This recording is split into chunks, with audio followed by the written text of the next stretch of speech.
Okay, let's say you're posting in a discussion and you want to use a link for your citation.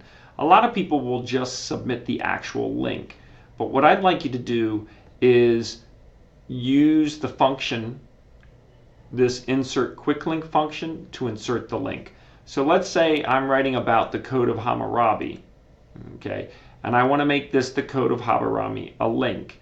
What I would do is I would highlight it, I'd go up to this insert quick link, click on that, okay, scroll down, say insert URL, I'd paste, okay, paste my address there. So you're going to click in here and paste the address to what you're linking to. Then you're going to make sure it's on new window and you're going to say insert. And you'll notice that now inserts the link. It makes it much cleaner looking in the text when you link that way, as opposed to just putting a giant link in. It's also not a giant link, so it doesn't interrupt the flow of what somebody's reading.